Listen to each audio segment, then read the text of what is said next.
Assalamualaikum warahmatullahi wabarakatuh. Halo anak-anak.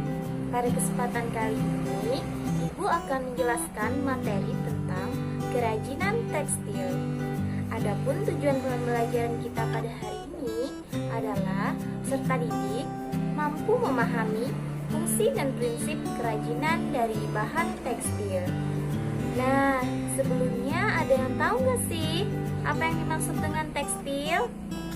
Jadi, tekstil adalah bahan yang berasal dari serat, hewan atau tumbuhan yang selanjutnya akan diolah menjadi kain.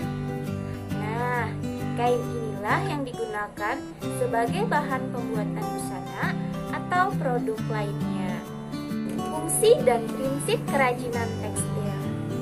Fungsi kerajinan tekstil yang pertama adalah sebagai penghias.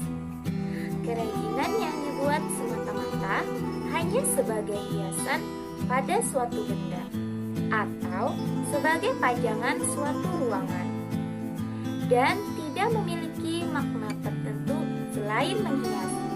Contohnya saja seperti hiasan dinding.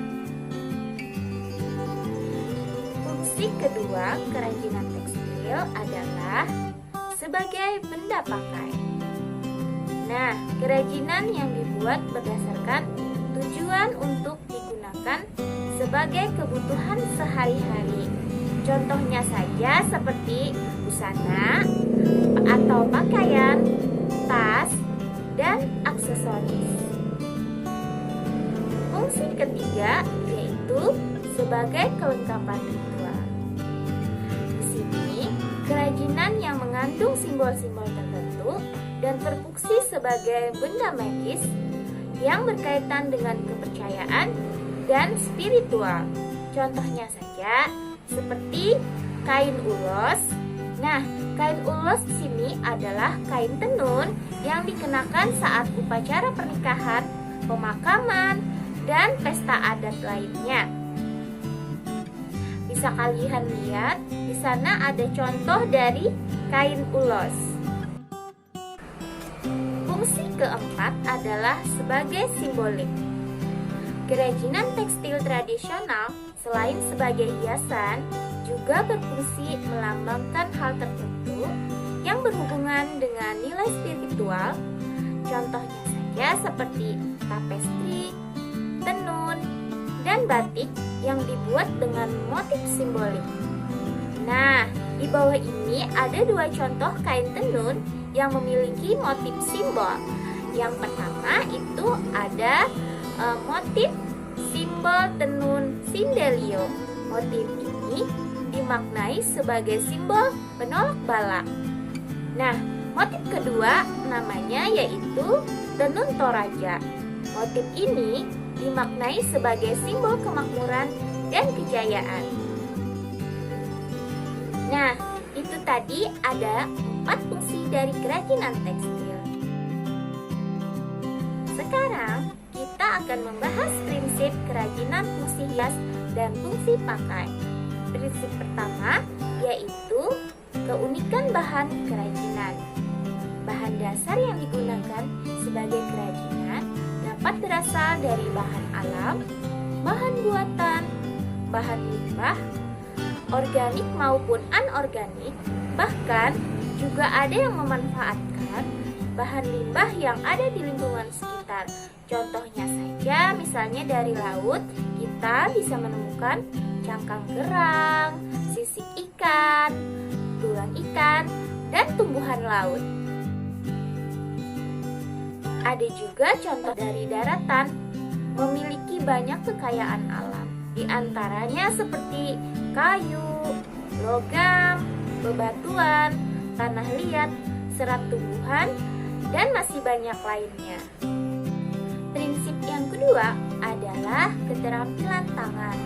Seseorang yang bekerja membuat produk-produk kerajinan umumnya disebut pengrajin. Pengrajin yang profesional akan bekerja secara konsisten sehingga menciptakan sebuah produk yang berkualitas. Dalam hal ini, sangat dibutuhkan keterampilan tangan dalam mengerjakan pekerjaan manual. Contohnya saja saja seperti mencanting. Nah, mencanting merupakan unsur keterampilan dalam membatik. Jika seseorang tidak memiliki keterampilan dalam membuat corak pada kain batik, maka produk yang dihasilkan tidak akan memiliki kualitas yang bagus. Nah, contoh kedua itu ada menenun. Menenun merupakan unsur keterampilan dalam membuat kain. Jika seseorang tidak memiliki keterampilan dalam menenun, maka produk kain yang dihasilkan juga tidak akan berkualitas bagus. Prinsip ketiga yaitu unsur estetika. Unsur estetika maksudnya adalah unsur keindahan sebuah kerajinan. Nilai estetik dalam karya kerajinan dapat dilihat dari aspek bentuk, warna, ragam hias, dan komposisi.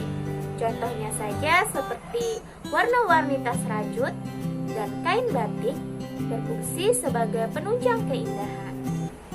Adanya unsur estetik pada karya kerajinan dapat meningkatkan citra produk kerajinan tersebut. Prinsip yang keempat adalah unsur hiasan atau ornamen. Unsur hias adalah unsur dekorasi yang dibuat dengan berbagai cara. Di antaranya bisa diukir, dilukis, dianyam, dan dicetak. Contohnya saja seperti lukisan ragam hias permukaan pada kain batik, lukisan ragam hias permukaan pada teknik sulam, dan yang ketiga itu ada anyaman ragam hias struktur pada teknik rajut.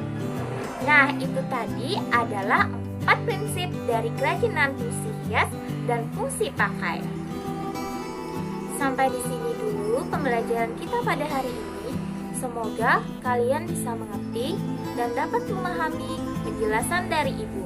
Ibu akhiri, wabillahi taufiq wal hidayah. Wassalamualaikum warahmatullahi wabarakatuh. Sampai jumpa anak-anak.